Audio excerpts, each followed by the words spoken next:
आज मैं आपके लिए सिंहासन बत्तीसी में तीसरी पुतली चंद्रकला की कहानी लेकर आई हूँ।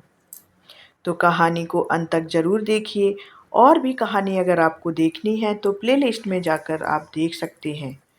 तीसरे दिन जब वह सिंहासन पर बैठने को हुआ तो चंद्रकला नाम की तीसरी पुतली ने उसे रोक कर कहा, हे राजन, यह क्या करते हो? पहले विक्रमादित्य जैसे काम करो, तब सिंहासन पर बैठना। राजा ने पूछा, विक्रमादित्य ने कैसे काम किए थे? पुतली बोली, लो सुनो। तीसरी पुतली चंद्रकला ने जो कथा सुनाई वह वो इस प्रकार है। एक बार पुरुषार्थ और भाग्य में इस बात पर ठन गई कि कौन बड़ा है। पुरुषार्थ कहता कि बगैर मेहनत के कोई भी संभव नहीं है, कुछ भी संभव नहीं है, जबकि भाग्य का मानना था कि जिसको जो भी मिलता है भाग्य से मिलता है, परिश्रम की कोई भूमिका नहीं होती। उनके विवाद ने ऐसा उग्र रूप ग्रहण किया कि दोनों देवराज इंद्र के पास जाना पड़ा। झगड़ा बहुत ही पेचीदा था, इसलिए इंद्र भी चकरा गए। पुरुषार्थ को वे नहीं मानते जिन्हें भाग्य से ही सब कुछ प्राप्त हो चुका था। दूसरी तरफ अगर भाग्य को बड़ा बताते तो पुरुषार्थ उनका उदाहरण प्रस्तुत करता, जिन्होंने मेहनत से सब कुछ अर्जित किया था। इंद्र असमंजस में पड़ गए और किसी निष्कर्ष पर नहीं पहुंचे। काफी सोचने के बाद उन्हें विक्रमादित्य की याद आई। उन्हें लगा सारे विश्व में इस झगड़े का समाधान सिर्फ वही कर सकते हैं। उन्होंने पुरुषार्थ और भाग्य को विक्रमादित्य के पास जाने के लिए कहा। पुरुषार्थ और भाग्य मानव वेश में विक्रमादित्य के पास चल पड़े। विक्रमादित्य को भी झगड़े का तुरंत कोई समाधान नहीं सोचा। उन्होंने दोनों से 6 महीने बाद आने को कहा। जब वे चले गए तो विक्रमादित्य ने काफ़ी सोचा। समाधान के लिए वे सामान्य जनता के बीच वेश बदलकर घूमने लगे। काफ़ी घूमने के बाद भी जब कोई संतोषजनक हल नहीं खोज पाए तो दूसरे राज्यों में भी घूमने का निर्णय किया।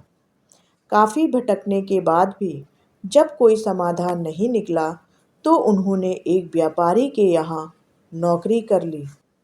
व्यापारी ने उन्हें नौकरी उनके यह कहने पर दी कि जो काम दूसरे नहीं कर सकते हैं वे कर देंगे। कुछ दिनों बाद वह व्यापारी जहाज पर अपना माल लाद कर दूसरे देशों में व्यापार करने के लिए समुद्री रास्ते से चल पड़ा। अन्य नौकरों के अलावा उसके साथ विक्रमादित्य भी गए। जहाज कुछ ही दूर गया था कि भयानक तूफान आ गया। जहाज पर सवार लोगों में भय और हताशा की लहर दौड़ गई। किसी तरह जहाज एक टापू के पास आया और वहां लंगर डाल दिया गया। जब तूफान समाप्त हुआ तो लंगर उठाया जाने लगा, मगर लंगर किसी के उठाए ना उठा। अब व्यापारी को याद आया कि विक्रमादित्य ने यह कहकर नौकरी ली थी कि जो कोई ना कर सकेगा वह काम वो कर देंगे। उसने विक्रम से लंगर उठाने को कहा। लंगर उनसे आसानी से उठ गया। लंगर उठते ही जहाज तेज गति से बढ़ गया, लेकिन टापू पर विक्रमादित्य छूट गए। उनकी समझ में नहीं आया क्या किया जाए। द्वीप पर घूमने फिरने चल पड़े। नगर के द्वार पर एक पट्टिका टंगी थी जिस पर लिखा था कि वहां की राजकुमारी का विवाह पराक्रमी विक्रमादित्य से ही होगा। वे चलते चलते महल तक पहुंचे। राजकुमारी उनका परिचय पाकर खुश हुई और दोनों का विवाह हो गया। कुछ समय बाद वे खुद कुछ सेवकों को साथ ले अपने राज्य की ओर चल पड़े। रास्ते में विश्राम के लिए जहां डेरा डाला वहीं एक सन्यासी से उनकी भेंट हुई। सन्यासी ने उन्हें एक माला और एक छड़ी दी। उस माला की 2 विशेषताएं थीं।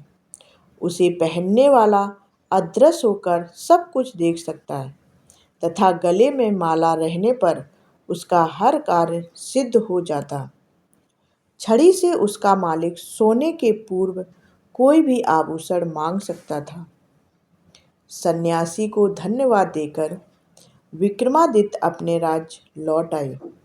एक उद्यान में ठहरकर संग आए सेवकों को वापस भेज दिया तथा अपनी पत्नी को संदेश भिजवाया कि शीघ्र ही वे उसे अपने राज्य बुलवा लेंगे। उद्यान में ही उनकी भेंट एक ब्राह्मण और एक भाट से हुई। वे दोनों काफी समय से उस उद्यान की देखभाल कर रहे थे। उन्हें आशा थी कि उनके राजा कभी उनकी सुध लेंगे और उनकी विपन्नता को दूर करेंगे। विक्रमादित्य पसीज गए। उन्होंने सन्यासी वाली माला भाट को तथा छड़ी ब्राह्मण को दे दी। ऐसी अमूल्य चीजें पाकर दोनों धन्य हुए और विक्रम का गुणगान करते हुए चले। विक्रम राज दरबार में पहुंचकर अपने कार्य में संलग्न हो गए। 6 महीने की अवधि पूरी हुई तो पुरुषार्थ तथा भाग्य अपने फैसले के लिए उनके पास आए। विक्रमादित्य ने फैसला दिया कि भाग्य और पुरुषार्थ एक दूसरे के पूरक हैं। उन्हें छड़ी और माला का उदाहरण याद आया।